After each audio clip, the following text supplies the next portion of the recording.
정권이 바뀌었음을 극명하게 드러내주는 경찰의 한마디가 아닌가 싶습니다. 불평등과 양극화, 코로나19, 산업 전환과 기후위기로 극단적 상황에 놓인 노동자 민중의 삶을 책임져야 할 새 정부가 출범 준비에 분주한 지금입니다. 민주노총은 오늘 새 정부를 향해 국정 운영 5개년 계획에 포함되어야 할 노동자들의 절박한 요구를 전달하고 윤석열 당선인과 직접 대화를 제안하고자 합니다. 한국 사회의 극단적 불평등은 성장 중심 경제 정책을 시장에 내맡긴 결과입니다. 정부가 규제 완화의 미명하에 재벌과 대기업의 이윤을 보장하는 것에 골몰한 사이에 노동자들은 비정규직으로 내몰렸고 가계부채는 천정부지로 치솟았습니다.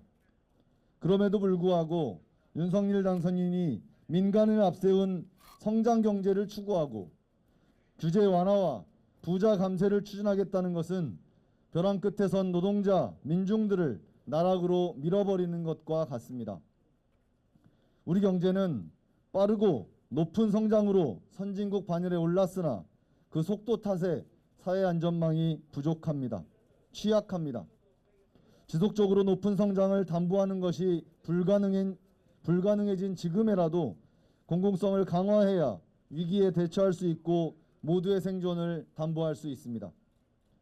윤석열 당선인은 노동시간을 더욱 탄력적으로 운영하고 고용시장의 유연성을 더욱 폭넓게 보장하며 중대재해기업처벌법을 손질하겠다고 합니다.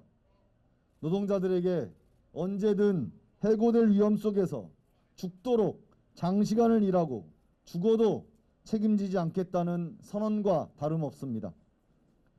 5인 미만 사업장 노동자들에게 근로기준법을 적용하고 특수고용 플랫폼 노동자들에게 노동조합할 권리를 보장하는 것은 사각지대 노동자들의 생존을 위한 최소한의 안전장치입니다. 노조 혐오를 부추기고 엄포를 놓을 때가 아니라 초기업 교섭을 활성화하고 단체협약의 효력을 확장해서 노조 밖 노동자들을 보호해야 합니다.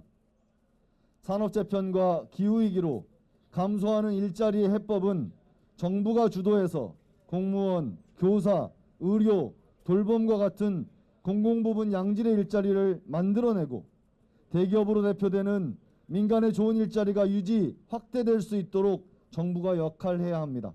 그래야 극심한 실업난 속에서 빚더미에 오른 청년들에게 희망과 일자리를 안겨줄 수 있습니다.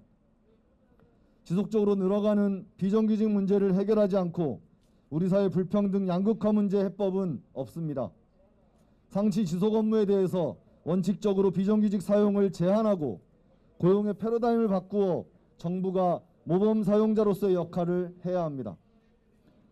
대통령 선거 시기 윤석열 후보가 내놓은 노동공약은 부족하고 부실했습니다.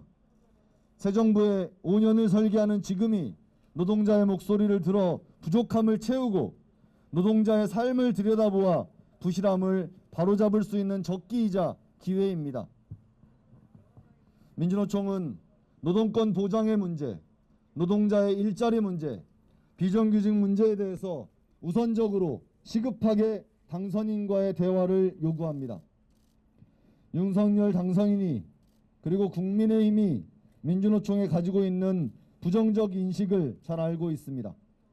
가장 듣기 싫은 목소리에 귀를 열어야 국민통합은 출발할 수 있습니다. 업무 공간을 옮기는 것보다 더욱 시급한 문제는 노동자의 절박함을 들을 수 있는 자리를 여는 것입니다. 민주노총은 문재인 정부에 투쟁할 준비도 대화할 준비도 되어 있다고 밝힌 바 있습니다. 이는 윤석열 당선인에게도 유효합니다. 민심을 외면한 이명박, 박근혜 정권의 말로를 교훈 삼기 바랍니다. 오늘 경제단체들과의 자리가 마련되었다 들었습니다. 노동자들과의 대화 자리가 훨씬 더 시급하고 훨씬 더 중요합니다.